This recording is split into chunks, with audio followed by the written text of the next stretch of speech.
Bueno, buenas tardes a todos, bienvenidos a nuestro tercer Ateneo del año. En esta ocasión tenemos dos invitados muy queridos. Por un lado, nuestra querida Jackie Zimmerman, que vive en Tarragona, en España, y que allá son las 11 de la noche, así que muchísimas gracias por este Ateneo nocturno. Un placer. Que nos vas a regalar hoy. Y por otro lado, nuestro querido Juan Burdot, que ahora los voy a presentar a los dos, que ya todos lo conocen, que es gerente médico de Palcare.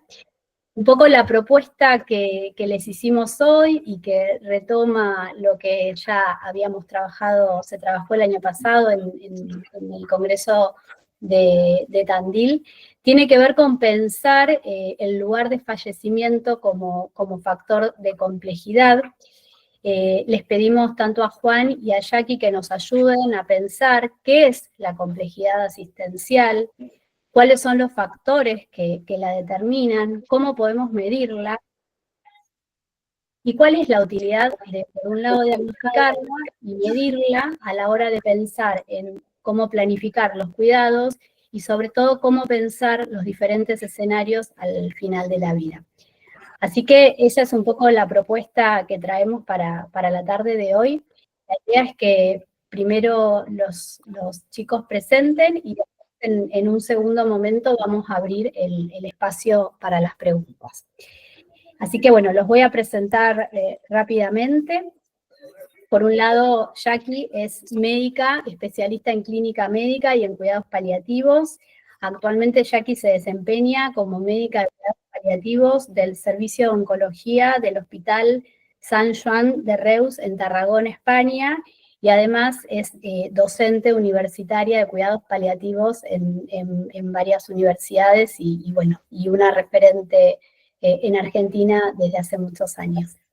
Y por otro lado, el doctor Juan Burdot, que también es médico especialista en clínica médica, es docente universitario de la Facultad de Medicina de la UBA, es además magíster en Administración en Servicios de Salud de la UCES y es el gerente médico de Palcare Argentina. Muchas gracias a ambos. Si les parece, para que no interfiera el ruido exterior, le pido a todos que estén. Y si quieren, y si van teniendo preguntas, lo que les propongo es que se vayan volcando en el chat, yo las voy a ir levantando y cuando terminan las presentaciones las compartimos con Jackie y con Juan. Gracias. Bueno, muchísimas gracias primero por la invitación, siempre es un placer y un honor estar con ustedes. Y gracias, Luz, por la presentación hermosa. Bueno, la idea es hablar de esto que venimos hablando ya en los últimos, creo que 1 año o 2 años, que me parece un tema súper interesante para darles como esta vuelta de tuerca, sobre todo ahora hablando de el final de la vida. Creo que es una forma de empezar a pensar la complejidad desde diferentes momentos de la atención en cuidados paliativos. Entonces lo que armamos con Juan es algo como para ver conceptos que venimos viendo hace tiempo, pero bien enfocados en final de vida. Y vuelvo a animar lo que dijo Luz, prefiero que pongan muchas dudas porque nos parece a todos mucho más rico.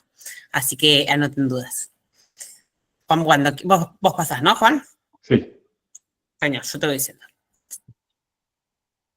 Bueno, lo que vamos a conversar a lo largo de la próxima media hora, vamos a hablar un poquito de los diferentes escenarios en el final de vida, la utilidad y la necesidad de anticiparnos a determinadas situaciones, escenarios físicos como muerte en casa, en el hospital, en diferentes servicios, en el hospice o en sociosanitarios, que es un lugar que hay acá en Cataluña, los profesionales que intervienen en el cuidado en final de vida en todo este proceso, necesidades de cuidados paliativos en este proceso y la intervención paliativa, y algunos números de final de vida en España, que no me voy a centrar en eso, pero como para ver cómo yo estoy acá, como para ver un poquito cómo funciona aquí. ¿Sí?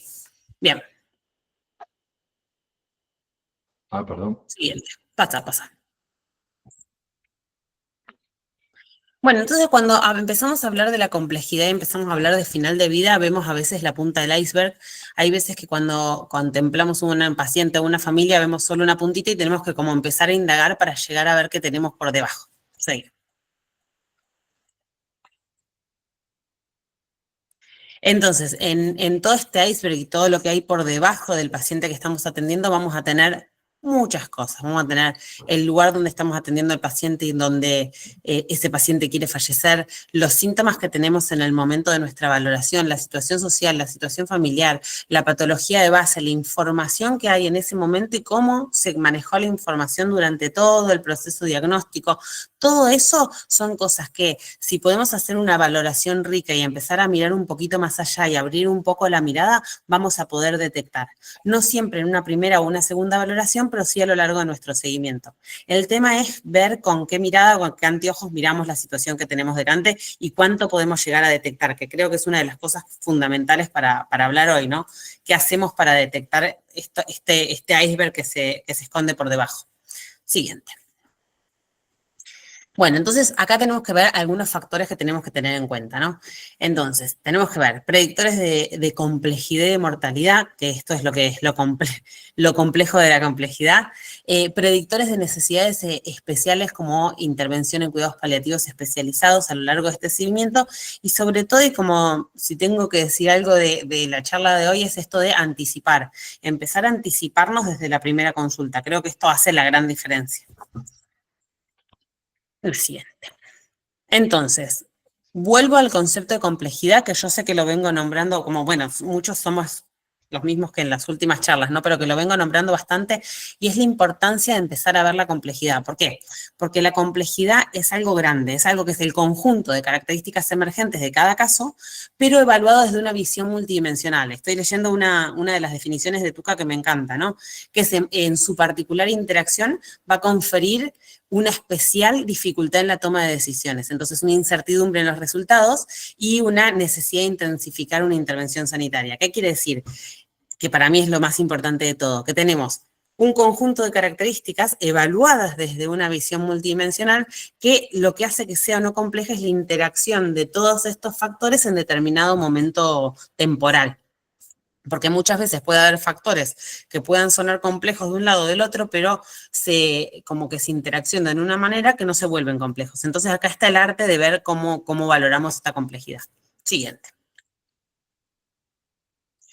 Entonces, cuando hablamos de complejidad y final de vida, porque ya valorar la complejidad se hace desde mucho antes de llegar al final de vida, o a veces no, a veces valoramos la complejidad porque llegamos al momento de ver nuestros pacientes cuando están en final de vida y lo podemos hacer en ese momento, pero particularmente en final de vida, tenemos que tener en cuenta que no siempre una mayor proximidad a la muerte implica una complejidad, que yo creo que, a ver, que creo que estoy diciendo cosas que suenan obvias, pero no es tan obvio, porque muchas veces pensamos que solamente el hecho de estar cercanos al final de la muerte o en final de vida es una situación compleja.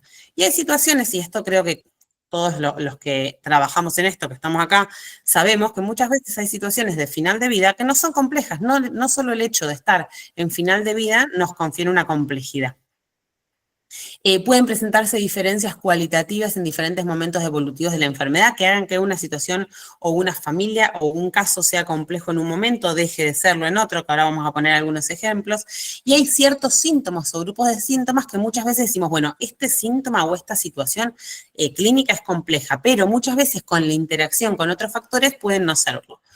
Para explicar esto quiero poner algunos ejemplos porque si no es muy teórico. Entonces, puede haber muchas veces que digamos que hay pacientes que en la evolución de su enfermedad empiecen siendo muy complejos y dejen de serlo a lo largo del seguimiento. Que sería, me gustaría que piensen en sus cabezas algunos ejemplos y escriban, pero yo les voy a poner ejemplos míos. Muchas veces cuando hacemos una intervención en un paciente con una enfermedad oncológica, muchas veces avanzada, y decimos, este paciente es complejo porque acá hay un problema con la información. Entonces tenemos un muro de silencio donde el paciente no sabe el diagnóstico o donde hay hijos pequeños que no saben el diagnóstico y a lo largo del seguimiento vamos haciendo una progresión de información donde se puede trabajar toda esta información que no se trabajaba y una situación muy compleja deja de serlo porque se trabajó ese factor de complejidad. O hay un paciente que es en domicilio sin familia y sin cuidador principal y se organiza el domicilio de tal manera que, por ejemplo, el paciente se muda a la casa de algún hijo y pasa a tener un cuidador, entonces la situación de complejidad por el momento desaparece. Por eso digo que hay cierto grupo de situaciones que pueden estar al principio, pero podemos ir sacando esa complejidad a lo largo del seguimiento. No tener una situación compleja hace que ese paciente siempre vaya a ser un paciente con complejidad alta, ¿sí? ¿Me siguen bien hasta ahí? Y Sí, perfecto, levante la mano. Y la intensidad de ciertos síntomas se equiparará a la complejidad. Muchas veces un síntoma intenso puede sonar que ese paciente va a tener siempre complejidad y tampoco. Es cierto que tenemos determinadas situaciones que sabemos que pueden ser de alta complejidad. Pongo un ejemplo que siempre nos genera dudas, por ejemplo, en los tumores de cabeza y cuello, todo lo que tiene que ver el riesgo de sangrado. Sabemos que son situaciones que pueden ser altamente complejas, que podemos prevenir situaciones o no, pero sabemos que esa situación es una situación con riesgo de una complejidad alta. ¿Sí? Siguiente. Gracias, Juan. Entonces, en el contexto, tenemos esta variabilidad clínica y el tiempo espacial de la complejidad. Entonces, aunque a mayor presencia de enfermedad debe esperarse una mayor complejidad del manejo, van a ser los procesos emergentes en un momento y un contexto lo que me determinen la complejidad. Que esto es lo que les decía recién. El todo no tiene que ser necesariamente igual o equivalente a la suma de las partes. Y esto es lo que marca la complejidad clínica. No sé si estoy hablando muy en chino o nos vamos como adaptando. Por eso voy poniendo algunos ejemplos para hablar de complejidad clínica, ¿no? Perfecto. Sigamos. Voy. Seguí, Juan, al siguiente. Perfecto. Entonces, algo de perspectiva de complejidad en final de la vida. Hay propuestas de intervención y coordinación entre diferentes niveles asistenciales en la atención al final de la vida desde la perspectiva de la complejidad asistencial. ¿Y por qué es tan importante? ¿Por qué tanto énfasis ponemos en la complejidad? Porque muchos pacientes van a necesitar una intervención paliativa compleja o paliativa especializada y otros pacientes, por más de que se estén muriendo, pueden estar a cargo de atención primaria, por ejemplo. No necesariamente tienen que tener cuidados paliativos súper especializados. Y estos niveles de complejidad se pueden dividir en baja, media y alta, ¿sí? Entonces, estos modelos de atención integral van a considerar, que es lo que después vamos a ver que considera el PALCOM, ¿no? Síntomas refractarios, riesgo social, organización de la atención y toma de decisiones. Entonces, la presencia o ausencia de complejidad nos va a permitir orientarlo a los niveles de intervención y la intervención en diferentes momentos del seguimiento, ¿sí? Esto nos sirve mucho para optimizar el cuidado y ver cómo organizamos nuestro sistema de salud. Sí, seguí, Juan, tranquilo. Entonces, esta concepción que tenemos de la complejidad supera un modelo centrado en el pronóstico tardío, que esto es lo que a mí más me gusta para hablar de complejidad, que no todo tiene que ver con que el paciente tiene un pronóstico de vida acotado, sino que tenemos que pensar en un modelo flexible, vivo, en un modelo donde podamos ir y venir según las necesidades de nuestro paciente y familia y no tanto tan rígido del sistema de salud. Entonces, fíjense que pasamos de esto de pronóstico, vida-muerte, a pasar a un modelo de cooperativo, precoz, flexible, no dicotómico, preventivo, donde podemos ir manejándonos como yendo y viniendo según las necesidades de nuestros pacientes. Esto hace que sea mucho más costo efectivo, que usemos mejor el recurso y que nosotros también trabajemos mejor, como con todas las necesidades, ¿no? Sigamos. Entonces, y esto solamente es para nombrarlo, que no va exclusivamente a la complejidad, pero sí tiene que ver con este fenómeno de efecto horizonte que se llama, que está sacado de la meteorología, que tendrá que ver la meteorología con paliativos, pero es un fenómeno que cuanto más nos acercamos al final de la vida, más podemos predecir que el final de vida está cerca. Entonces, muchas veces en situaciones de complejidad clínica nos ayuda a tomar decisiones de una internación o de un cambio de domicilio y demás, simplemente para nombrarlo, ¿no? Con el tener que en cuenta las escalas de final de vida. Por eso lo puse. Sigamos. Y entonces, a mí esto que me gusta, reflexionando con la complejidad clínica. Creo que es súper lindo pensar la complejidad como algo que no se controla, sino que se comprende, porque si vamos a tratar de controlar la complejidad, nos vamos a frustrar mucho en este camino. Que en toda intervención desde la complejidad vamos a tener que tener en cuenta diseñar en vez de planificar, descubrir más que dictar y descifrar en lugar de presuponer. Que para mí es como un concepto súper, no sé, holístico, creo que tiene que ver con cómo son los cuidados paliativos, ¿no? Esta visión como más de no desde lo rígido, desde el juzgar, sino desde el ir como fluyendo, que suena un poco hippie, pero ir fluyendo con nuestras necesidades de los pacientes en vez de tener como esto de una tabla a seguir, una cosa así. Entonces es como mucho más flexible, es como un modelo mucho más flexible y como ya sabemos que todo lo flexible es mucho más resistente porque dura más y porque se puede modificar según las necesidades, a esto va la complejidad clínica. Sigamos. Y entonces pasamos una vez más a esto, la complejidad, tener en cuenta que controla, de controlar pasamos a comprender, de planificar pasamos a diseñar, de dictar pasamos a descubrir y de presuponer pasamos a descifrar. Fíjense cómo desde el lenguaje podemos cambiar un montón el significado de lo que estamos haciendo. Entonces, si empezamos a pensar la complejidad desde el comprender, el diseñar, el descubrir, el descifrar, creo que nos abre un poco la mente a ver nuestros seguimientos de otro lugar, ¿no? Sigamos. Y esto que lo pongo porque me encanta, esta tablita que habla de todo lo que incluimos nosotros con los cuidados paliativos, que esto es la verdadera inclusión y la mirada bien holística y la mirada de la complejidad, que tenemos en cuenta absolutamente todo. La familia, el paciente, las situaciones previas, el pronóstico de la enfermedad. Entonces, si nos paramos desde este lugar, vamos a poder tener esa visión 360, que es la que estamos buscando. También el reto es ver cuánto valoramos cuando valoramos un paciente y cuáles herramientas podemos ayudar, con qué podemos salir hoy y decir, bueno, yo si voy a ser un médico de paliativos que haga una primera visita o una primera consulta y digo, quiero valorar, ¿qué valoro? Entonces de acá querría como que nos llevemos esa herramienta de mirar como que cuáles son nuestros semáforos amarillos y rojos para tener en cuenta que estamos valorando, que esto lo vamos a ver ahora. Sigamos. Sí, Juan, perfecto. Bueno, esto es más o menos lo que venimos diciendo. Sí, pasa a la siguiente, tranquila. Entonces, ¿por qué pongo un escenario? Porque nuestro título es esto de los diferentes escenarios en el final de vida. ¿Y por qué me parece importante los escenarios? Porque cuando hablamos de complejidad, como dije, no hablamos solamente del paciente, hablamos del paciente y su entorno, pero también hablamos del equipo que lo sigue y del médico que lo sigue. ¿Y por qué es tan importante esto? Porque entre estas dos cosas, o estas tres cosas, es donde vamos a tener en cuenta si el paciente es complejo o no, porque creo que esto es una cosa fundamental. No todo paciente es complejo para el mismo grupo de gente que lo mira.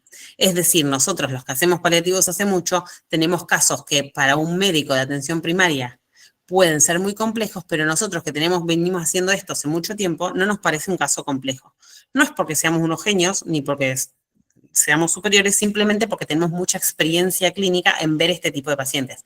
Así como si ponemos un ejemplo de otra especialidad, no sé, para mí, no sé, estoy pensando en una especialidad, es que no soy traumatóloga, hacer un yeso en una fractura va a ser algo súper complejo y para el traumatólogo no. Entonces, por eso la complejidad muchas veces depende del equipo tratante. Entonces, el escenario depende de varios factores. ¿Sí? Entonces, no necesariamente morir en casa es más complejo y morir en el hospital es más simple, porque tenemos, ahora vamos a pasar a la siguiente, Juan, que vamos a ver que tenemos diferentes escenarios en todos lugares.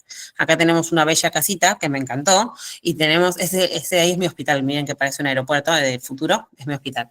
Entonces tenemos casa versus hospital, pensando muchas veces, bueno, casa es mucho más complejo para morir y el hospital es mucho más amigable y fácil, y esto no es así, porque muchas veces va a ser mucho mejor un final de vida en domicilio y va a ser mucho mejor llevado que un final de vida en una planta de ingreso, en un paciente internado en la planta de cirugía, por ejemplo, ¿no? Sí, después la ponemos, no te preocupes, Verónica. Entonces, para hablar de final de vida en domicilio, ¿no? Porque la mayoría, además de los que estamos acá, porque vi muchos nombres, trabajamos o han trabajado en domicilios. En final de vida en domicilio tenemos diferentes modelos de familia con lo amplio que implica la familia, ¿no? No solamente familia cercana. Tenemos diferentes niveles socioeconómicos. Tenemos convivientes frágiles muchas veces, niños, convivientes pluripatológicos, trastornos de salud mental asociados. Tenemos situaciones de riesgo en casa, por ejemplo, violencia de género, digo, ¿no? Como miles de factores de riesgo. Tenemos dificultad en manejo de síntomas en particular, lo que decía recién de los sangrados, un dolor de difícil manejo, un dolor irruptivo, ¿sí? Y tenemos experiencias previas traumáticas. Son todas cosas que tenemos que empezar a explorar, porque si no la exploramos no nos enteramos, lo que hablábamos al principio del iceberg. ¿Qué sería experiencias previas traumáticas? Una muerte en domicilio, una muerte fea en la familia, una situación compleja que hizo que esa familia tenga mucho miedo de que pase algo en la casa. Tenemos duelos recientes, tenemos pacientes solos y tenemos un montón de factores que yo ni siquiera estoy nombrando y no nos imaginamos que van a ver y que los vamos a detectar a lo largo del seguimiento. ¿Sí? Se me ocurren muchos ejemplos y seguro ustedes también. Sigamos. Una más. Bueno, les voy contando mientras Juan pasa. Ahí está. Porque, por ejemplo, yo les voy a decir una cosa. La semana pasada yo tuve, les cuento un ejemplo, ¿no? Un paciente de primera visita con un tumor de Cabum, que creo que va a ir bien, está en tratamiento, pero que había tenido sangrados severos de 26 años. Y cuando empecé a hacer la primera visita, bueno, nada, el chico es de Pakistán, hay una barrera idiomática, está recién casado con una chica también de Pakistán, pero que sí habla castellano, y cuando empecé a indagar, claro, el chico hace 2 meses asesinaron a su papá adelante de él, y por eso se vino a Pakistán, porque lo perseguía una mafia pakistaní. Y hace 2 años mataron a su mejor amigo en el casamiento del mejor amigo, le mataron al amigo para evitar matarlo a él. Entonces ese chico tenía un tema relacionado a todo lo que tenía que ver con muertes y con muertes traumáticas hacía muy poco tiempo. Claro, si uno no hace una buena primera visita, esto no lo detectás. Y todo este tema asociado al final de vida y a la muerte, a la sangre y demás, no lo detectás. Entonces por eso digo que es la importancia, porque miren, ni estoy hablando del pronóstico vital del chico ni nada, ¿no? Porque tenía un buen domicilio y todo, pero es esta cosa de empezar a como a ver algunos factores y ver qué tenemos que tener en cuenta para poder hablar y desgranar lo que tenemos adelante. Sí, sí, perdón, Juan, se iba apretando fotitos. Y cuando hablo de final de vida hospitalario, ¿por qué hablo de final de vida hospitalario como algo muy cambiante? Porque tenemos miles de tipos de hospitales, tenemos hospitales de ciudades grandes, tenemos hospitales rurales, tenemos hospitales chiquitos, hospitales grandes y tenemos diferentes servicios. En mi hospital en particular no es lo mismo tener un final de vida en oncología, que es donde yo estoy, donde somos 3 paliativistas en una sala de internación de 30 pacientes, que un final de vida en cirugía, donde los cirujanos no saben indicar una sedación, donde si uno va a ver pacientes como una interconsulta, muchas veces las enfermeras suspenden sedaciones paliativas por miedo a pasar medicación. Entonces, como que es muy complejo esto de ver cómo se muere la gente en diferentes plantas de internación. Por eso digo que también en el hospital, también la muerte en urgencias es otro tema, que muchas veces no hay privacidad, no es totalmente lo que dice Jessica, ¿no? No hay médicos preparados para una muerte en una sala, en cirugía muchas veces pasa esto, nosotros ahora estamos armando una pequeña formación para los cirujanos, porque la realidad es que por más de que los médicos no estén preparados, los pacientes se mueren igual, y muchas veces son muertes muy traumáticas, entonces ¿por qué lo traigo? Porque no solamente es difícil a veces el final de vida en casa. Hay veces que en una planta de hospital no preparada, los finales de vida pueden ser muy traumáticos. Sigamos. Sí, seguí, Juan, sí. Bueno, acá puse varias salas de hospitales diferentes, ¿no? Y esta frase que me encanta es que lo que no se define no se puede medir, lo que no se mide no se puede mejorar y lo que no se mejora se degrada. ¿Por qué es esto? Porque si nosotros podemos hablar mucho, pero si no medimos, si no tenemos una escala, si no hablamos un lenguaje común, no podemos avanzar en investigar y en decir, bueno, esto es complejo, esto no, estos tipos de pacientes los tenemos que seguir porque nos tenemos que adelantar a esto. Si no tenemos esos factores, no vamos a ir bien, ¿sí? Sigamos. Siguiente. Y acá sí ya estoy, me falta poquito, pero ¿por qué puse esto? Porque me parece interesante, me voy a poner el anterior, Juan, un segundito. Me parece interesante hablar un poquito de números de lo que tiene que ver con España. A ver, yo ahora trabajo, bueno, estoy en Cataluña y yo trabajo en un hospital de agudos de referencia oncológica de toda la zona, ¿no? Si bien yo vivo en una ciudad chica, mi hospital es muy grande a nivel oncológico. Pero ¿qué pasa? Acá en Cataluña está muy bien organizado todo lo que es el sistema de cuidados paliativos domiciliarios, que es público y que depende cada hospital tiene sus sistemas de cuidados domiciliarios, ¿no? Paliativos, que son por zonas. Entonces está Cataluña es uno de los pioneros en esto.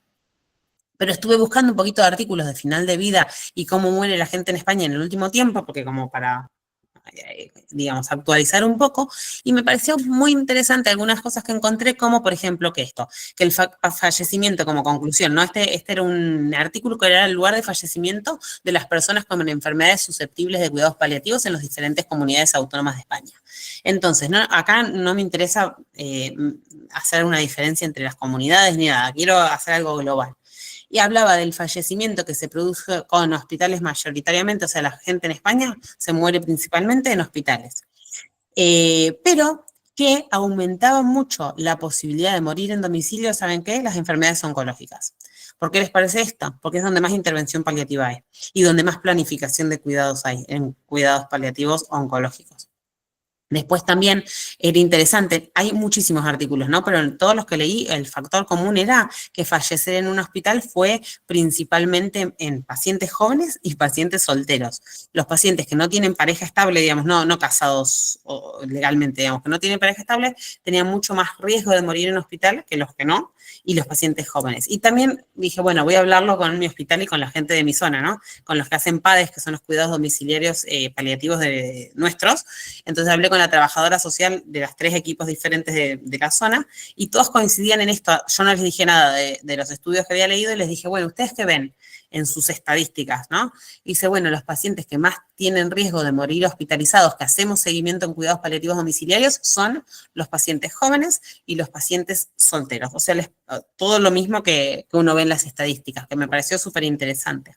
Y otra cosa interesante es que ahora, mira, pasar a la siguiente, Juan. Porque miren, ¿a dónde está? No, la siguiente, perdón. Una más, sí, ya está. ¿Ahí?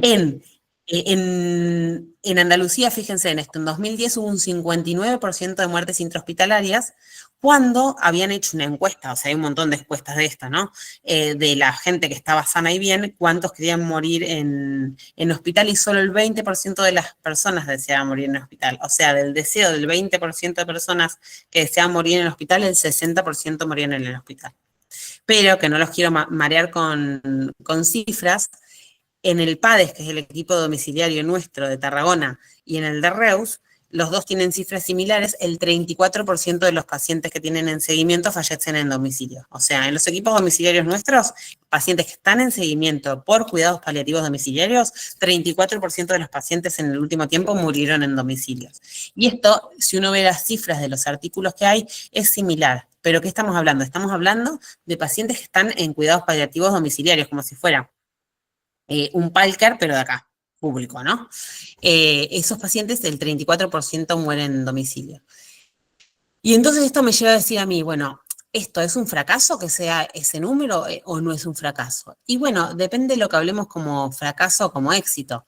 Si nuestro objetivo es que la gente muera en casa, tal vez no es tan alta la cifra, pero si miramos el número de muertes que hay en España de la gente que muere hospitalizada o que muere en casa, estamos bastante bien en cifras, ¿no?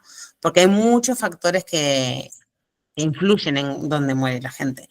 Entonces yo creo que esto es fundamental empezar a hablarlo. ¿Y qué creo que es fundamental? Miren, esto que voy a leer ahora. Esta incongruencia entre el lugar de muerte elegido y el deseado puede cuestionar el deber profesional respecto al derecho de autonomía del paciente, incumplir indicadores de calidad de cuidados al final de la vida e incrementar el consumo de recursos sanitarios, más aún sabiendo que las personas que fallecen en su domicilio logran mayor bienestar y el duelo es menos prolongado. Pero ¿qué pasa? Esta utopía la podemos decir en pacientes que están muy bien seguidos en domicilio y que se dan esos factores para que un paciente muera en domicilio. Cuando no tenemos esos factores y por alguna razón no lo podemos lograr, hay pacientes que van a morir hospitalizados y van a morir bien. Y piensen que acá tenemos mucho la figura del centro sociosanitario, que está acá en Cataluña, ¿no? Que es como un lugar de estancia intermedia, que no es ni residencia ni hospital de agudos. Y tenemos otras figuras donde el paciente puede morir y morir muy bien cuidado. O sea, como que creo que lo que tenemos que empezar a tener en cuenta es planificar el cuidado y ver qué recursos tenemos y cómo utilizarlos. Sigamos, la siguiente. ¿Vamos bien, Luz? Vos decime cómo vamos de horario, ¿eh? Sí, vamos bien. Entonces... Quedan justo 20 minutos. Te iba a avisar. Genial. Factores que tenemos que tener en cuenta. Decidir el lugar para morir debe depender de la persona, su familia, los profesionales y el proceso asistencial, así como de la interpretación de información y opciones que tenemos disponibles, ¿no?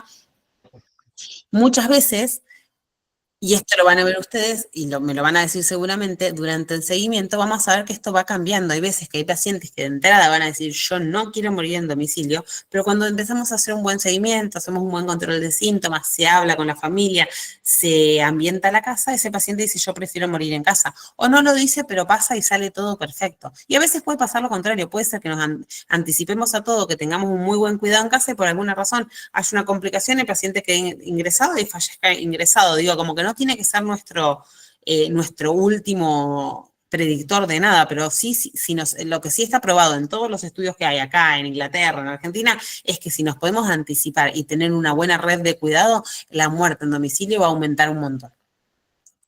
Y esto, lo último que pongo acá, que ahora lo vamos a ver en la siguiente también, que cuando la persona enferma no puede manifestar dónde desea morir y la familia desconoce sus preferencias, esta decisión puede ser muy difícil de tomar, porque como que nunca se habló del tema. Entonces acá creo que viene lo más importante, que es esto de hacer planificación de cuidados. Creo que es donde más se tendría y se está tratando de invertir dinero, es en hablar y hacer planificación anticipada de cuidados, porque tenemos que irnos un paso antes de cuando el paciente ya entró en final de vida o en cuidados paliativos avanzados y demás. Tenemos que ir antes, a cuando estamos haciendo una planificación de cuidados. Sigamos a la siguiente. Bueno, esto que digo acá lo último, ¿no? Esto de tener profesionales de la salud formados, empáticos, informados, que sepan cómo transmitir información, hace toda la diferencia en el cuidado de los pacientes. Y acá tenemos el tema de quiénes son estos profesionales formados, que no tenemos que ser solo los que hacemos cuidados paliativos, sino que en atención primaria tiene que haber una muy buena toma de decisiones y poder hablar de esta toma de decisiones. Y cuando estaba buscando cosas para traer hoy de artículos de España en el último tiempo, me gustó esto porque hay mucho, acá bueno, después de cuando fue el tema de la ley de eutanasia, se empezó a hablar mucho de final de vida, pero a partir de la ley de eutanasia como que fue un tema que se visibilizó mucho, ¿no? Entonces se empezó a hablar de esto de un observatorio de la muerte y demás. Y hay muchas notas en el diario que hablan de esto, y me pareció interesante traer un pedacito de una nota en el diario, que es esa que está ahí, ¿no? Que dice: Cataluña potenciará la muerte en domicilio en lugar de hospitales para hacerla más digna. Entonces, para mí, que se hable de esto en La Vanguardia, que sería, qué sé yo, como La Nación, me parece un signo de salud, empezar a que la gente pueda leer esto en el diario, porque fíjense, esto es una nota del diario, fíjense, dice: la Generalitat quiere potenciar que las personas en una situación de final de vida puedan decidir morir en casa con los cuidados paliativos necesarios. Y también me parece muy importante que en esta sola frase hay algo muy importante, que en el diario están diciendo que hay que potenciar que las personas en situación de final de vida puedan decidir, o sea, estamos hablando de tomar decisiones y tener autonomía, morir en casa, pero con cuidados paliativos necesarios.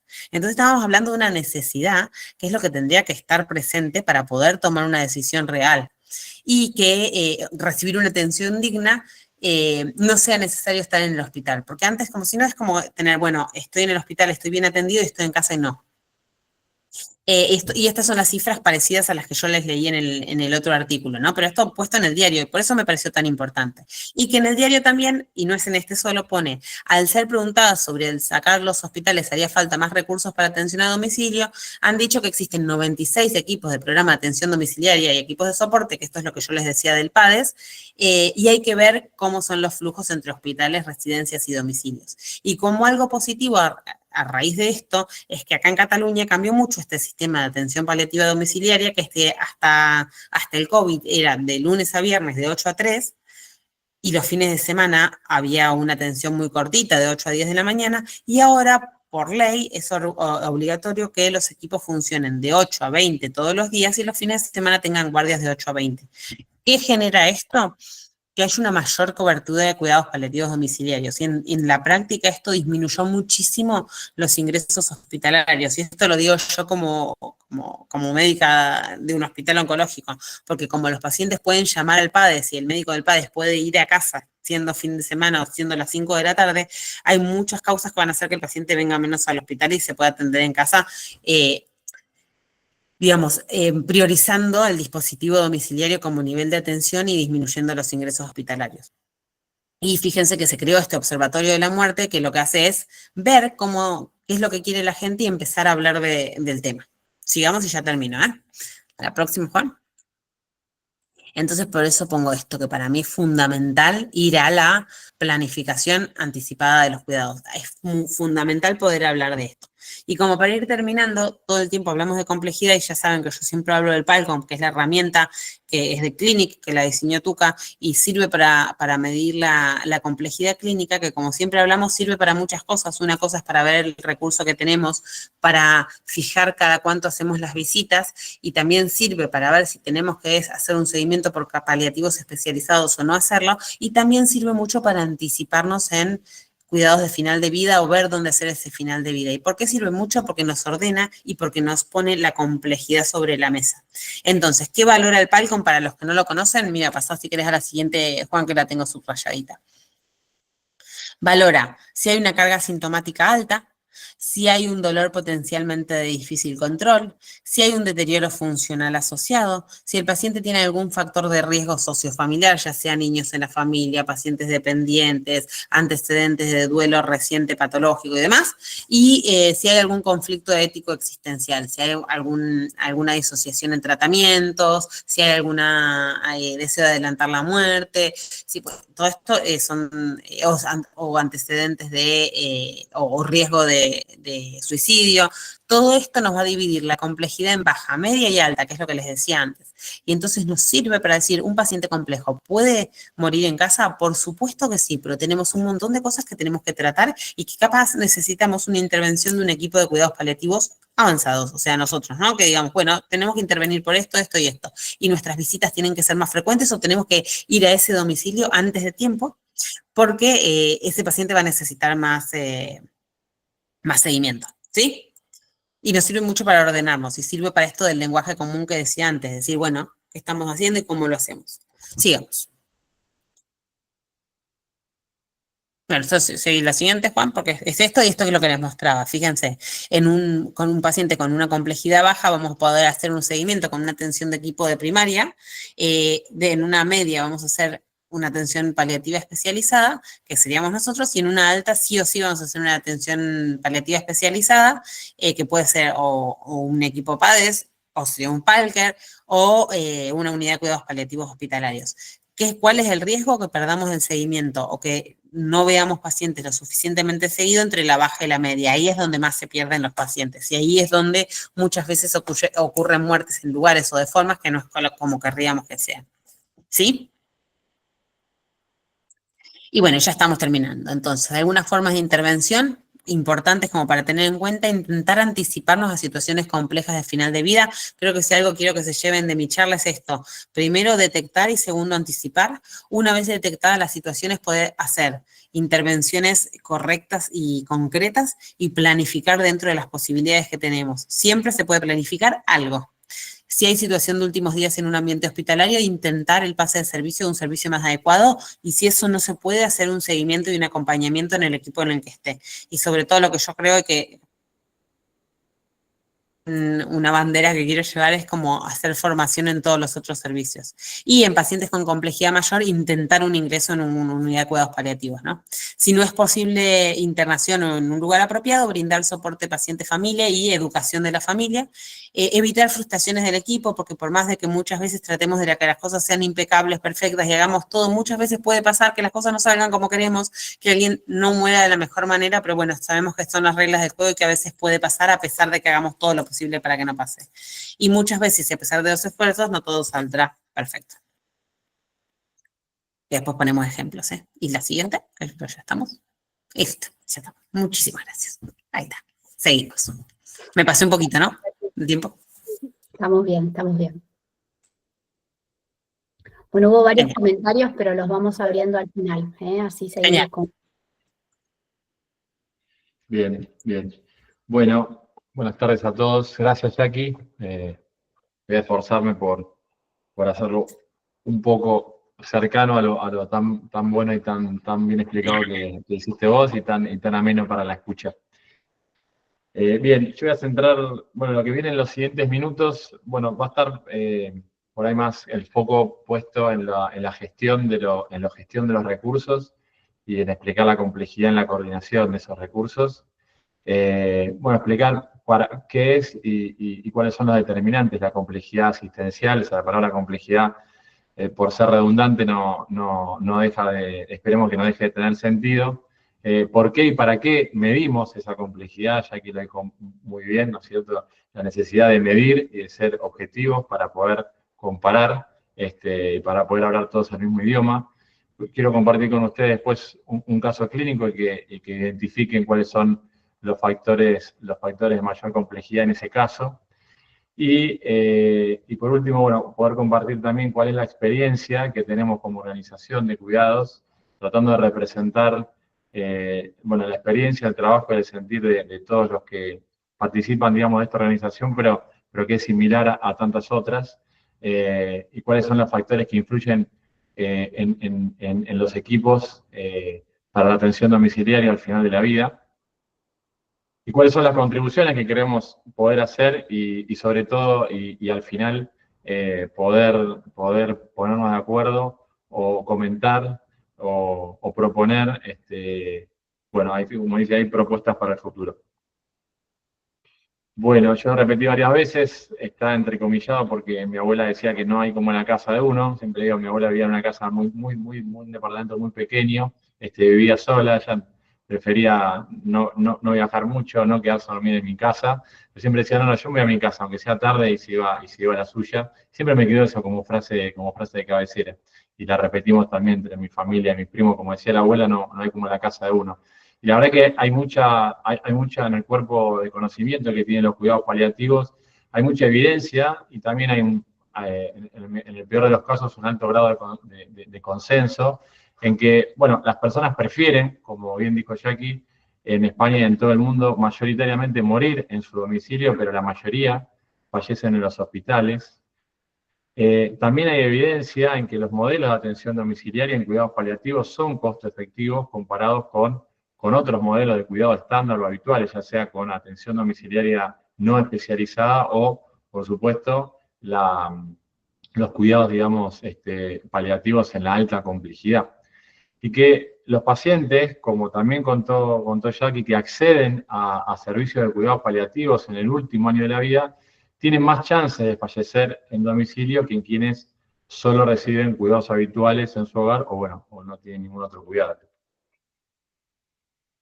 También esa frase se ve representada por los beneficios para pacientes, familias y cuidadores informales en relación a la posibilidad de aliviar los síntomas en la propia casa de uno, en reducir las hospitalizaciones no deseadas y en facilitar la continuidad en el tratamiento con los médicos tratantes que ya conocen al paciente, con sus amigos, con su red de cuidados, y evitando, digamos, el ingreso a lugares, por ejemplo, de alta complejidad, con equipos completamente desconocidos. Y bueno, como también mencionamos, el lugar de la muerte ha sido descrito como un importante determinante en la calidad de vida de las personas al final de su vida. Es decir, que existen preferencias, existen beneficios, existen preferencias de las unidades de tratamiento, acá y en todo el mundo, existen beneficios demostrados, y también existe una realidad. Y esa distancia entre las preferencias, entre el querer ser y lo que es, bueno, a eso le podemos llamar, esa brecha le podemos llamar complejidad o grado de complejidad o complejidad asistencial. Vimos algunas experiencias en España, acá en el estudio que lideró Tania Pastrana. Evalúa factores asociados al lugar de fallecimiento en 12 países de Latinoamérica y concluye lo que hemos dicho, que la mayoría de las muertes en América Latina ocurre en hospitales, pero que a la vez existe una fuerte variación entre esos países en cuanto a la proporción de personas que fallecen en hospitales o en domicilio. Y que si mezclamos y observamos y mezclamos una serie grande de factores clínicos, como puede ser el diagnóstico oncológico o no oncológico, dentro de los oncológicos, los distintos órganos afectados, factores clínicos y sociodemográficos como la edad, el género, no explican en sí mismo tampoco otros factores como las políticas de salud implementadas o la robustez o no del sistema de atención de salud, no explican en sí mismo las diferencias entre países y no son predictores del lugar de fallecimiento. Sí sabemos que tiene un impacto crucial, pero no sirven por sí mismos y quizás tampoco en su conjunto para poder predecir dónde puede fallecer ese paciente. Y por eso la autora en la presentación de Tandil del año pasado dijo que el factor más importante, después de su conclusión, el factor más importante para saber dónde va a fallecer un paciente es la suerte. Entonces, tratábamos de definir la complejidad asistencial como esa diferencia entre las preferencias y la realidad. En definitiva, es una interrelación entre las capacidades de los equipos asistenciales de dar una respuesta, entre las necesidades y las fortalezas de la unidad de tratamiento, de la unidad paciente y familia, inmersas en un entorno, ¿no? En dónde estamos, en qué momento estamos. Y a ese nivel de complejidad es donde nosotros intentamos dar una respuesta, es decir, ¿cuál es la mejor respuesta para este caso, en este momento, con esta complejidad? Bueno, el entorno es todo lo que nosotros imaginamos como entorno y claro que es muy complejo, ¿no? El hogar del paciente como espacio físico, su seguridad, la accesibilidad, por ejemplo, si tiene ascensor o no, si la capacidad, el equipamiento que puede tener, el mobiliario o la capacidad de instalar determinado equipamiento, como puede ser una cama ortopédica, un equipo de oxígeno, como puede ser una grúa para asistir a un paciente. La red de cuidados más cercana al paciente y la más ampliada, representada por sus amigos, por sus familiares y por los cuidadores informales.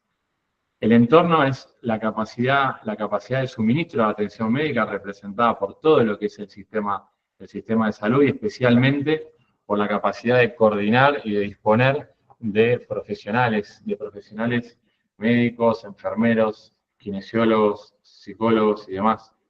El área geográfica, a grandes rasgos, los estudios indican el lugar de fallecimiento en zonas rurales o en zonas urbanas o semiurbanas.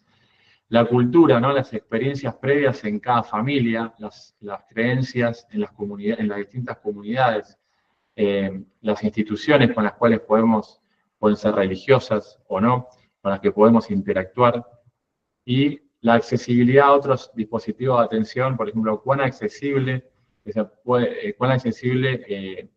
es el sistema de referencia y contrarreferencia de los pacientes.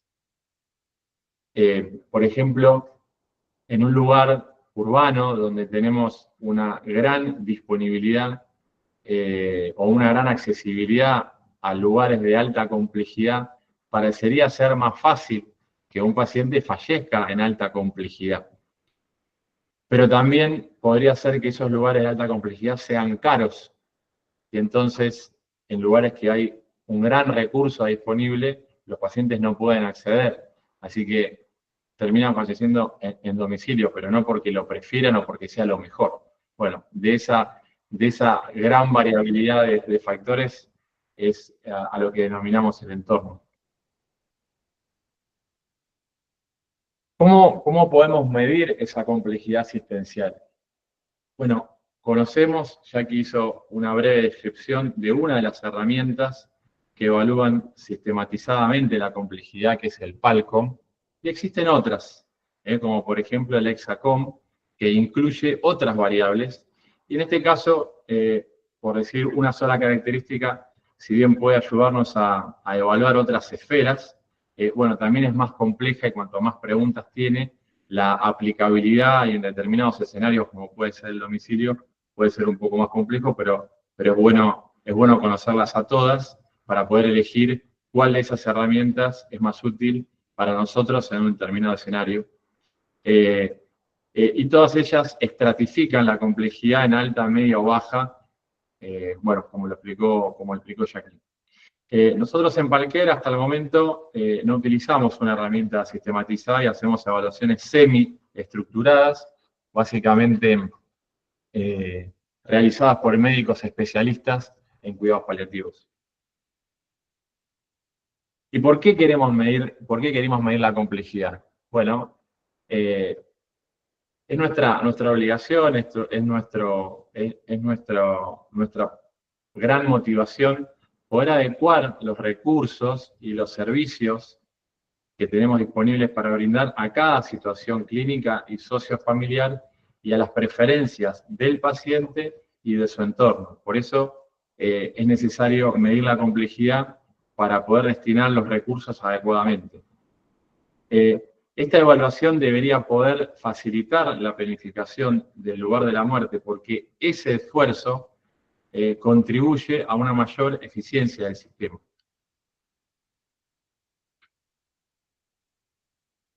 Quiero compartir entonces este caso clínico y después les voy a hacer una pregunta, a todos que la vamos a contestar. En todo caso, Luz, si querés, tomamos las respuestas y las podemos contestar al final. Perdón, ¿querés hacerla ahora la pregunta o la Bueno, dejamos al final? hacemos Dale. ahora unas preguntas para alguien que quiera comentarlo y después, bueno, dejamos el resto de las preguntas para el final. Dale. Nosotros recibimos la solicitud para una internación domiciliaria de una mujer de 58 años. El diagnóstico y lo que motivó la solicitud de internación domiciliaria era la paraplegia aguda por una compresión medular de las vértebras dorsales de 3 a 5, secundaria a una metástasis de un adenocarcinoma de colon. Tenía un diagnóstico 4 años antes, al momento del diagnóstico ya era una enfermedad avanzada, un estadio 4. La paciente había tenido múltiples intervenciones de quimioterapia, radioterapia y cirugía. No tenía atención previa en ese recorrido por cuidados paliativos,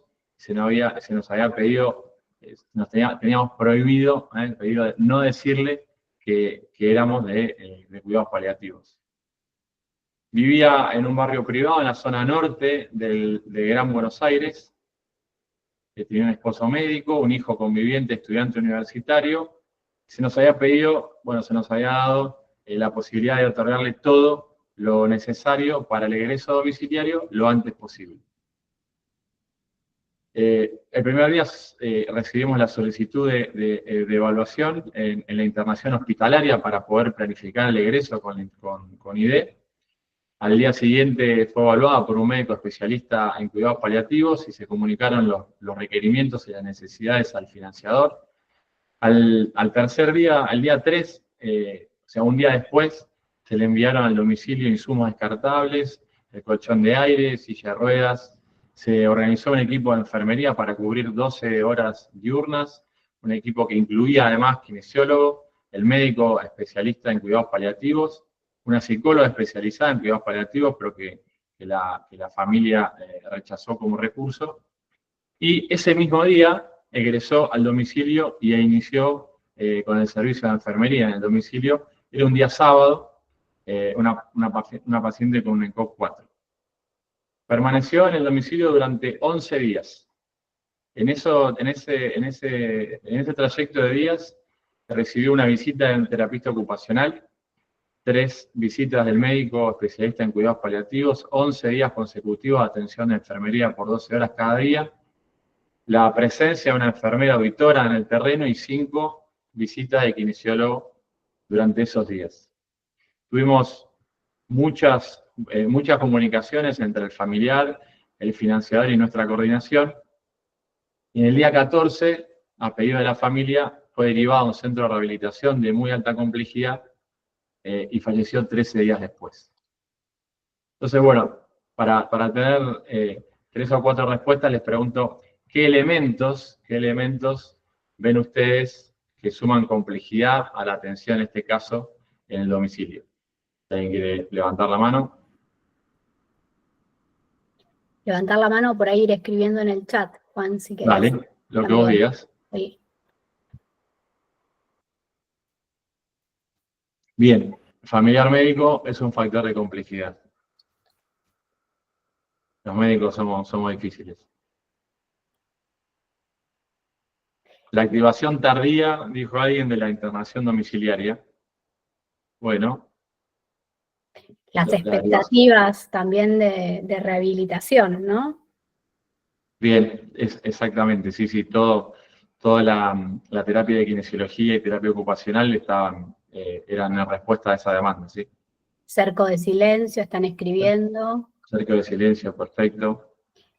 La derivación tardía a equipos especializados, la falta de información pronóstica. Bien. Bueno.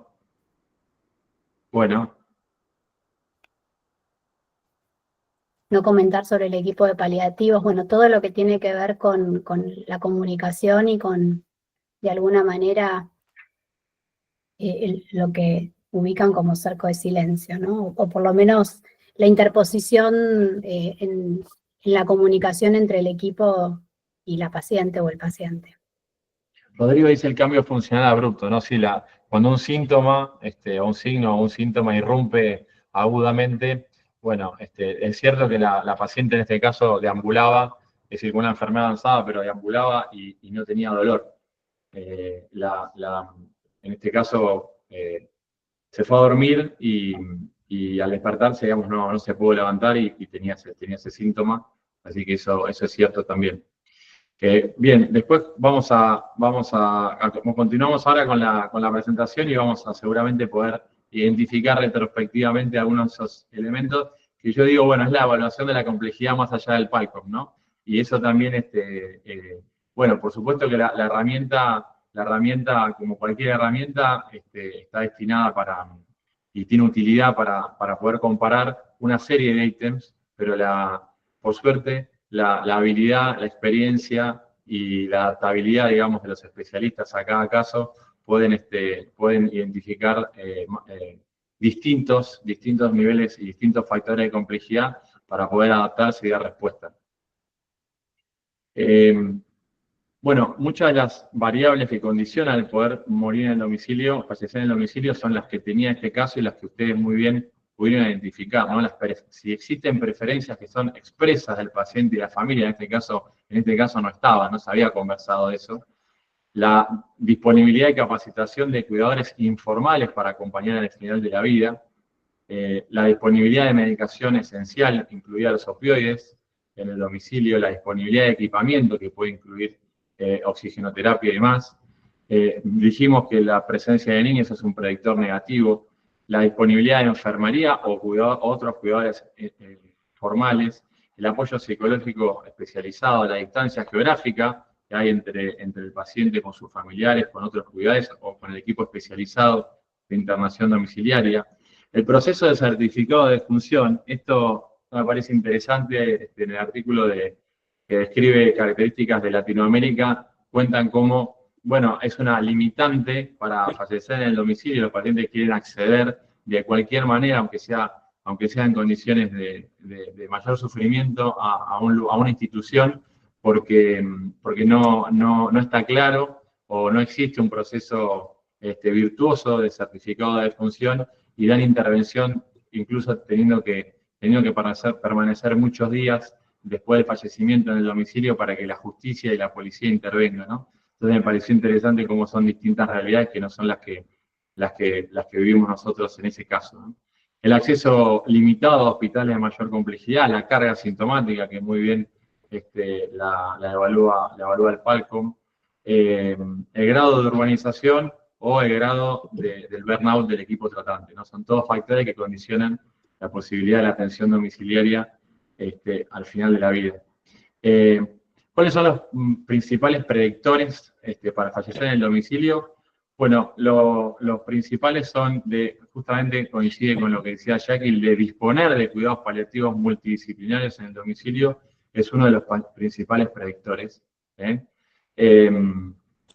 Poder expresar sus preferencias de morir en casa y que eso esté en un alto grado de acuerdo con los familiares también es un alto predictor. La derivación precoz a cuidados paliativos, hace un momento identificamos cómo la derivación tardía a cuidados paliativos era una limitante. Y, bueno, tener personas cuidadoras, ¿no? En este otro artículo identifican principalmente el capital humano, ¿no? El recurso humano como los factores de mayor que permiten con más alto grado de probabilidad el poder lograr un fallecimiento en el domicilio, que son los cuidados de enfermería y que son los familiares y otros cuidadores informales, porque son ellos quienes abogan y permiten la prestación de otros servicios a domicilio y que apoyan la preferencia del paciente de morir en su casa. Por eso, como voy a repetir más adelante, la importancia de poder identificar, de hacer investigaciones que identifiquen y que subrayen y que pongan de relevancia estos que son los factores más importantes para que quizás las políticas y los recursos estén más equilibrados y mejor destinados a la capacitación y el apoyo de quienes cuidan en el domicilio. A ver, bien. Bien, Hasta ahora miramos juntos un caso clínico y también describimos muchos de los factores que se identifican en los estudios de investigación. La idea ahora es poder contarles algo de nuestra práctica diaria, fundamentalmente en la atención de pacientes en el subsector privado de la medicina domiciliaria. Ahí hay otros factores, más allá del Palcom y de otras herramientas que evalúan la complejidad, que son, por ejemplo, la presencia de otros competidores, la necesidad de rentabilidad, que eso es lo que va a poder sostener a futuro el trabajo el trabajo del resto de los profesionales y poder seguir atendiendo a más pacientes. Los alcances y limitaciones de un servicio que es poco definido. Yo mencioné en el caso clínico que, teníamos el mandato de darle todo lo que el paciente pidiera. Y cuando los pedidos son ilimitados, es obvio que la posibilidad de fracasar es muy alta, ¿no? Tenemos una distribución geográfica extensa y una alta densidad poblacional, como vamos a ver. Hemos comprobado, y lo viven todos los profesionales que están acá, que las derivaciones tardías a cuidados paliativos son una regla y son un factor importante de complejidad. Y la dificultad en la accesibilidad a algunos domicilios, como vamos a ver ahora en alguna imagen. Nosotros nos situamos entonces en el área metropolitana de Buenos Aires y trata esto de representar otras ciudades también que tienen la misma dificultad. En esta área metropolitana viven 15 millones de habitantes, que es un conglomerado que agrupa el 35% de la población de Argentina. Solamente San Pablo y la Ciudad de México son tan grandes en Latinoamérica como esta parte de la región. Como dije, estamos tratando de describir y compartir experiencias en la atención en el subsector privado. Y dentro de esta población, en la Ciudad de Buenos Aires, casi el 50% de los habitantes de la ciudad están adheridos, digamos, a un sistema de medicina prepaga. Así que la cantidad de potenciales pacientes con necesidades paliativas es muy alta.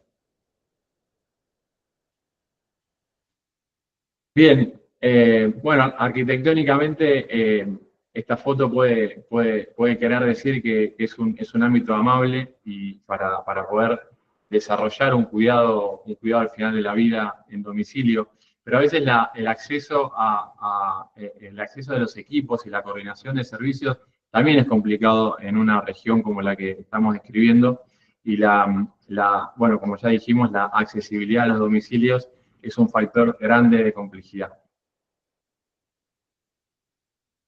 Esta estadística coincide con las estadísticas de la mayor parte de los países del mundo y también con la que describió Jackie. Esta estadística del 2022 muestra que en la República Argentina, del total de defunciones, un poquitito más del 20% son los que fallecen en el domicilio, y esas estadísticas son las que también representan lo que ocurre en la Ciudad de Buenos Aires y en todo el área metropolitana de la ciudad. Es decir, que, como también mencionaste, Jackie, los esfuerzos para poder medir la eficacia de los esfuerzos es de estas estadísticas las que podemos partir. Hace 2 años hicimos un relevamiento de datos con nuestra experiencia, y si bien esto tiene un sesgo porque solamente son incluidos en esta muestra un poco más del 50% de los pacientes que atendimos en un periodo de 1 año y medio entre enero del 22 y mayo del 23, sí podemos sacar conclusiones que la mayoría de los pacientes, como se ve ahí, el ECO al ingreso era de 3-4, los pacientes con I, que también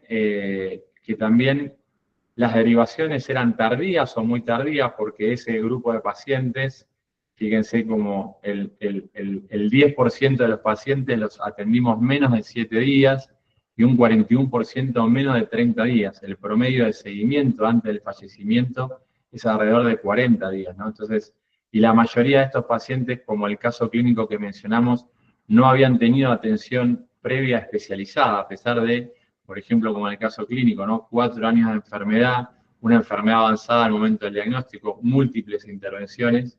Así que este gráfico intenta representar la magnitud de las derivaciones tardías o muy tardías, también bueno, la escala, el ECOG de 3-4 de la mayoría de nuestros pacientes. Y también ahí donde dice el lugar de fallecimiento, si bien hay un sesgo por la manera, digamos, que hicimos el relevamiento de los datos, en distintas investigaciones que hicimos, arriba del 40% de los pacientes que ingresan a nuestro sistema de atención en cuidados paliativos, logramos el fallecimiento en el domicilio.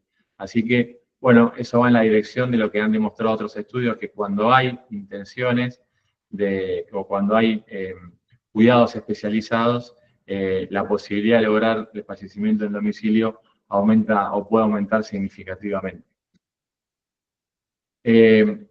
Bueno, como datos del año pasado, durante un mes tuvimos 50 pacientes que habían fallecido en su domicilio para poder lograr la cobertura de prestaciones de guardia de enfermería de 12 y 24 horas, especialmente dedicadas a la sedación paliativa y los cuidados de fin de vida. Tuvimos relación con más de 200 enfermeros y también la provisión de más de 300 ampollas de morfina en un muy amplio territorio, como ya he mencionado. Así que para poder responder, para poder atender, para poder evaluar, para poder comprender esa complejidad, bueno, ahí ya que contaba que al principio tenían un horario, digamos, de atención más acotado, que lo pudiera ampliar. Bueno, en el sector donde nosotros trabajamos y con la alta demanda, de alguna manera tenemos una atención de 24/7, de lunes a domingo, con una enorme cantidad de médicos y de otros profesionales como enfermeros, kinesiólogos, psicólogos, terapistas ocupacionales, un staff, digamos, bastante importante también que se dedica a la coordinación y al relacionamiento tanto con los financiadores como con los pacientes, y otros elementos como la historia clínica electrónica y la logística para la provisión de insumos, equipamiento y de medicación. Bien, me quedan unos minutitos nada más para la parte más importante, que es intentar sacar algunas conclusiones y proponer entre todos cuáles serían algunas intervenciones para mejorar. Con todos los datos, sobre todo los que pudo mencionar Jackie, entendemos que acá y en todas partes del mundo garantizar una buena muerte en el hogar es un gran desafío de salud pública, porque estamos hablando de aliviar el sufrimiento de un paciente en forma individual y también colectiva, por eso digo de salud pública, y además estamos hablando de que podemos eficientizar el sistema, y cuando hablamos de eficientizar es poder poner los recursos donde realmente se los necesita. Entonces, si podemos predecir el lugar de la muerte, si podemos entender cuáles son los deseos y preferencias de los pacientes individualmente y de las comunidades, podemos contribuir a diseñar mejores políticas de salud. Entender también que el lugar de fallecimiento entonces no es solamente el resultado de la elección del paciente, sino del trabajo conjunto de muchos actores para entender, para atender e intentar resolver la complejidad de cada caso en particular y del sistema de salud en general. Algunos aportes que hacemos como organización o que hacen las organizaciones dedicadas a los cuidados paliativos es evaluar la complejidad, y nosotros la complejidad asistencial desde la misma internación sanatorial y lo más precozmente posible para mejorar la planificación de los cuidados y del lugar de fallecimiento, contribuir a la provisión continua y a la distribución adecuada de opioides y medicamentos esenciales para la atención paliativa, y coordinar la mayor cantidad de servicios y prestaciones para que sea una atención integral y menos fragmentada. Y por último, algunos desafíos y propuestas para el futuro, que luego les vamos a abrir al diálogo y a las propuestas de ustedes. Bueno, poder ofrecer, en nuestro caso, mayores soluciones para las muy frecuentes limitaciones que vemos en este ámbito del apoyo familiar en el domicilio. Evaluar adecuada y sistemáticamente la complejidad asistencial para planificar con eficiencia los cuidados en domicilio y el lugar de fallecimiento, y poder incorporar a nuestra práctica diaria e integrar herramientas tecnológicas basadas, por ejemplo, en plataformas de telemedicina, en una historia clínica electrónica integral que permita la mejor comunicación entre los equipos tratantes y también con los pacientes, y la incorporación a todo eso de los avances de la inteligencia artificial.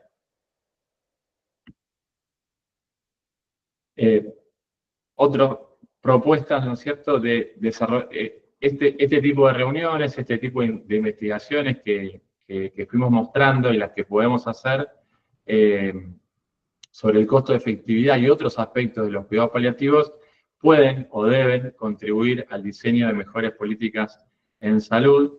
Y bueno, creo que uno de los objetivos superiores que tenemos como organización es hacer esas investigaciones, difundir la importancia de los cuidados domiciliarios, la importancia y la relevancia del capital humano que lleva adelante esos cuidados para poder equilibrar el gasto en salud, derivando mayores recursos hacia la capacitación y la remuneración de quienes intervienen en la internación domiciliaria y los cuidados paliativos.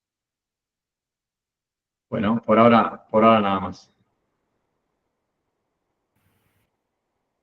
Gracias, Juan. Gracias, Jackie. Excelente. Bueno, muchos aplausos. Dejamos que los reciban. Bien. Muchas gracias, muchas gracias.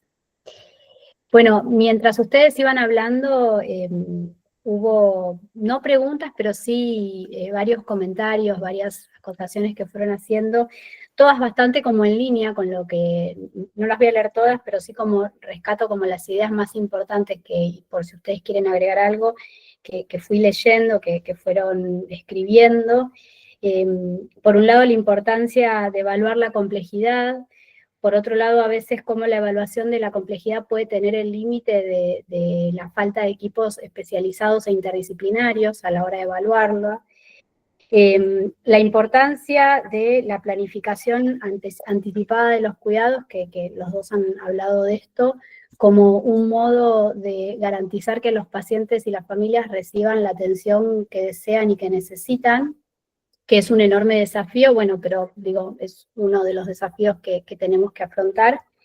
Y también la importancia de activar oportuna y tempranamente, en la medida de lo posible, la internación domiciliaria, porque esto sabemos que redunda en la posibilidad de aumentar la probabilidad de que los pacientes fallezcan donde quieren fallecer. Pareciera que la bibliografía ubica que la mayoría de los pacientes, al ser interrogados, en principio prefieren fallecer en su hogar. Después hay que ver, digamos, por qué esto es posible o por qué no, ¿no?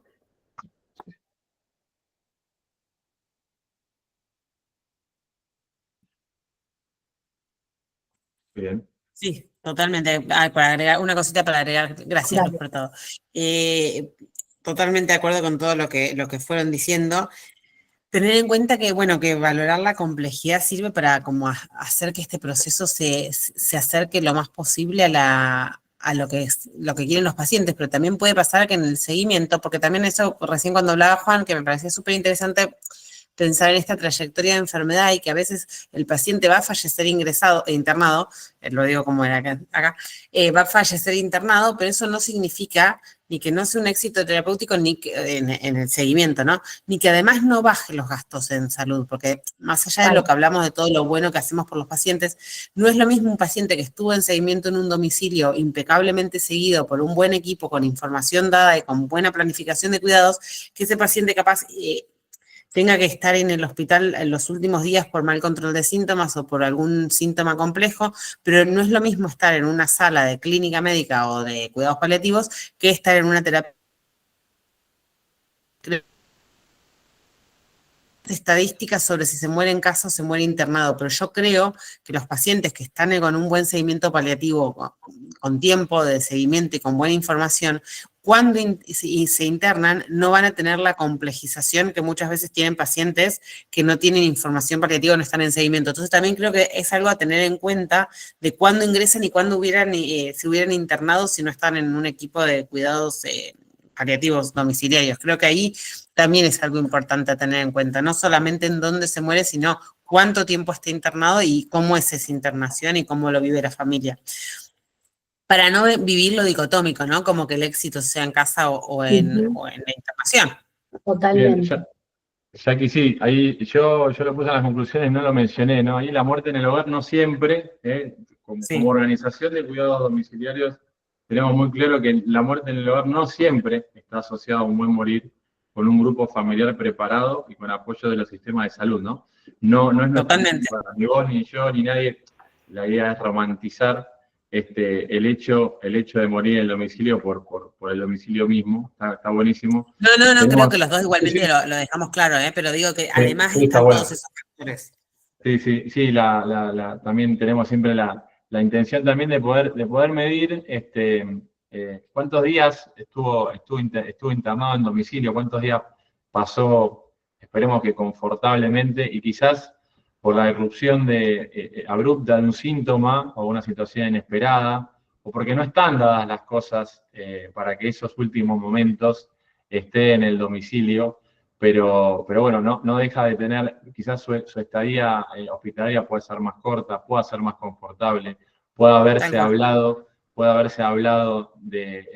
previamente de un montón de cosas, y entonces sí, su estadía, su indicador va a decir que falleció en la internación sanatorial, pero no necesariamente eso es algo negativo, ¿no? Eso está bueno. Sí, de hecho a veces forma parte de lo que serían las preferencias de los pacientes y la planificación anticipada de los cuidados, porque por ahí los pacientes prefieren, digamos, morir o los últimos días pasarlos internados porque hay niños en el hogar o por decisión, y eso no significa no haber respetado las preferencias, ¿no?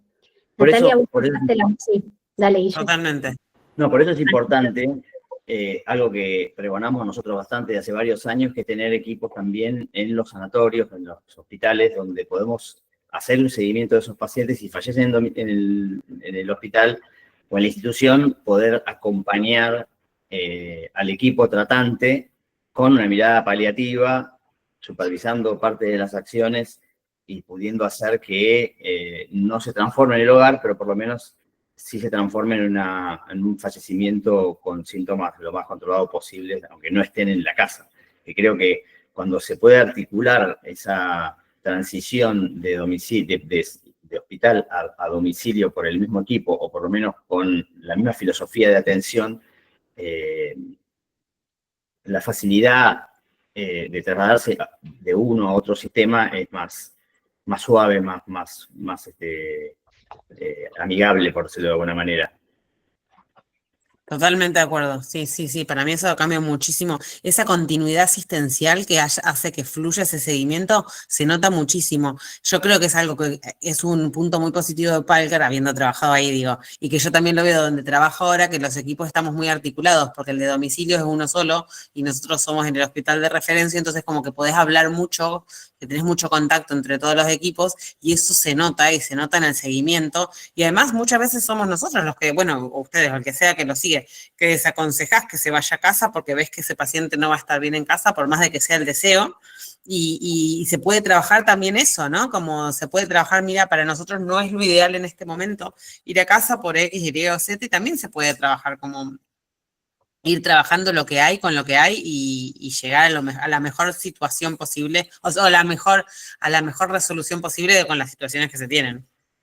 Y creo que para eso sirve un poco también el tema de valorar complejidad, para poder planificar en ese contexto, ¿no? Sí. Natalia, que tenés la mano levantada hace un ratito. Gracias, Luz. Bueno, primero Jackie y Juan, excelentes ponencias, la verdad, clarísimo todo.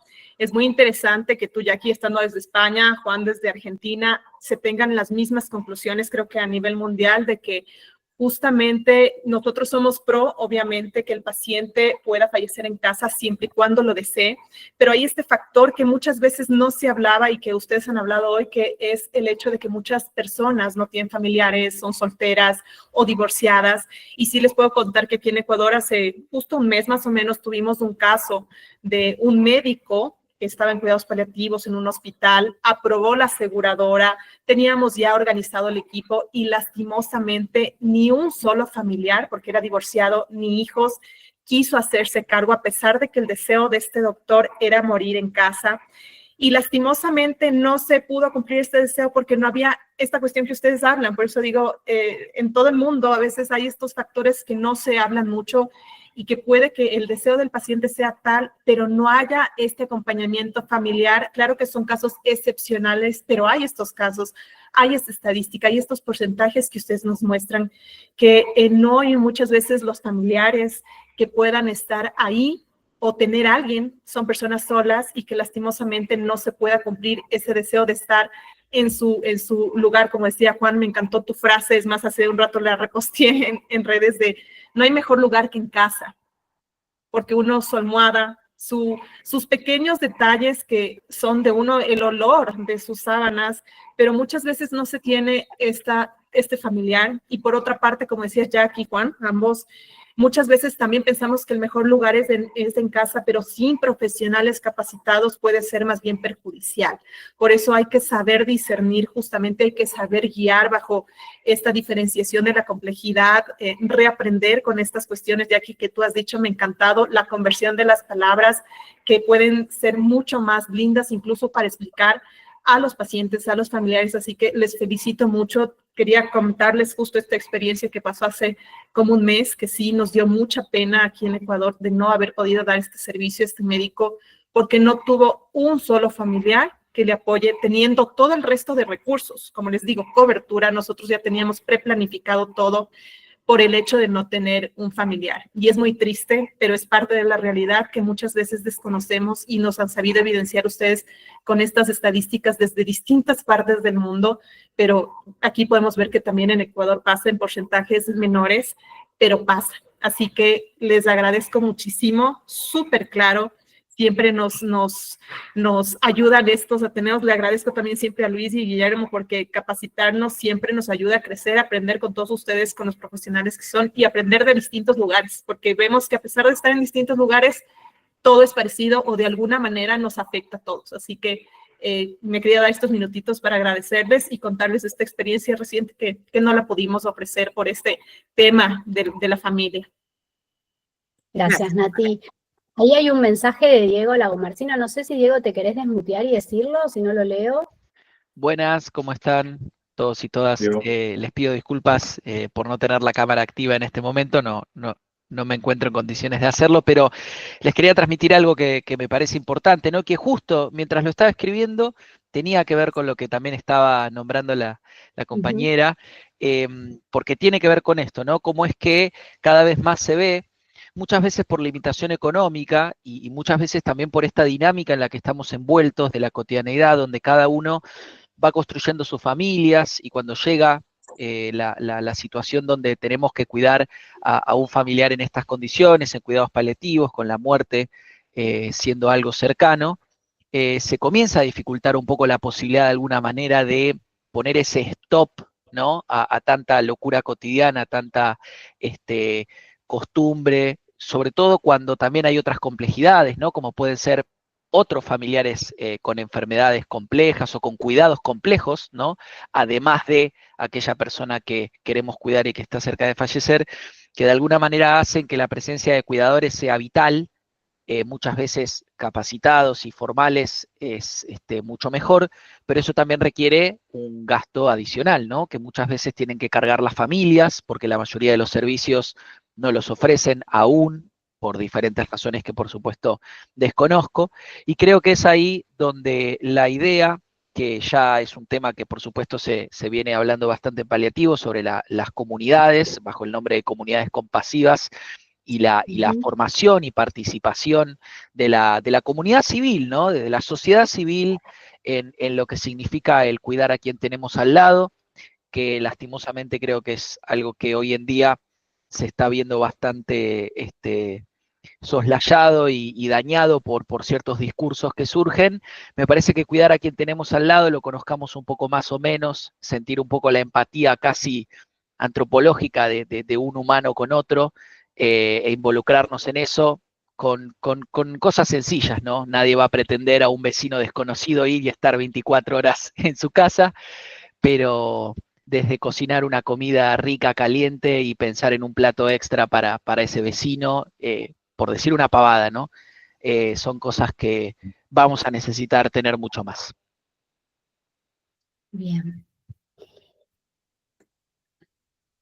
No sé si quieren agregar algo. En España las comunidades compasivas tienen Totalmente. como Sí, un genial. gran desarrollo. Son El pioneros. gran desarrollo y sobre todo hay mucha diferencia acá en España. Justo el otro día estaba en una charla de eso, ¿no? Y hay mucha diferencia entre todo lo que es el cuidado de pacientes en ciudades grandes como Barcelona o Madrid y en pueblitos. Acá yo estoy en una zona donde estoy rodeada, bueno, yo vivo en un pueblito de 5.000 habitantes y alrededor son todos pueblitos. Entonces todo lo que son los PADES, los equipos de cuidados domiciliarios, van a muchos de estos pueblitos que a veces además hay gente muy envejecida, la población está muy envejecida.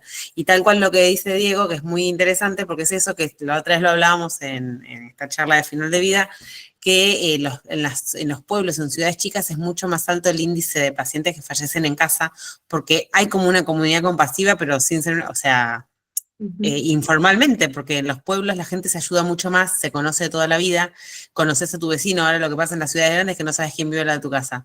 Y en este tipo de ciudades nosotros vemos mucho que el vecino lo cuida o que se turnan para ir a cuidarlo, a llevarle, o a veces el bar de la esquina les hace la comida todos los días y los pacientes van a comer, o sea, los pacientes en seguimiento, ¿no? Van a comer. Entonces eso hace, el tema de tener un pueblo con una comunidad que los ayuda, hace que aumente mucho el seguimiento en domicilio. Acá en España se ve muchísimo, porque al ser una población que hay tantos adultos mayores, pasa mucho que muchas veces son parejas de viejitos y a veces los hijos también son grandes y como que tenés como mucha familia viejita. Y se nota muchísimo eso, que tal cual eso que decía Diego, o sea que tal cual. Sí, yo lo noté mucho cuando yo trabajaba en Barcelona versus cuando trabajo acá, es otro tipo de seguimiento, se logra otro tipo de seguimiento muy distinto. Entonces, como es esto de involucrar a la comunidad y esto que yo decía, y que, bueno, lo dijimos los dos porque Juan dijo lo mismo, esto de la planificación de cuidado que también viene desde la educación de toda la población, porque no viene solamente de nuestro paciente y nuestro consultorio o nuestra visita al domicilio, tiene que ver con educar a la población. Por eso me gustó, ahora que volví a buscar esto de que en el diario salga tanto esto, hablar de final de vida, hablar de enfermedad avanzada, como son como pequeños criterios que acá salió muy a la luz con el tema de la ley de eutanasia, que para mí criterio no está bueno que esto salga cuando tenés que hablar de eutanasia, tiene que salir cuando hablas de cuidados paliativos, que es como un paso previo a hablar de eutanasia. Pero bueno, las cosas salen a veces como salen en los medios y en la gente y se vuelven un tema de conversación, y poder hablar de esto da como poder, porque la información es poder y hace que podamos lograr ese seguimiento conjunto. Yo creo que es fundamental totalmente. Acá se ve mucho, ¿eh? Bien, bueno, estamos sobre la hora. Ustedes tenían unas preguntas para compartir.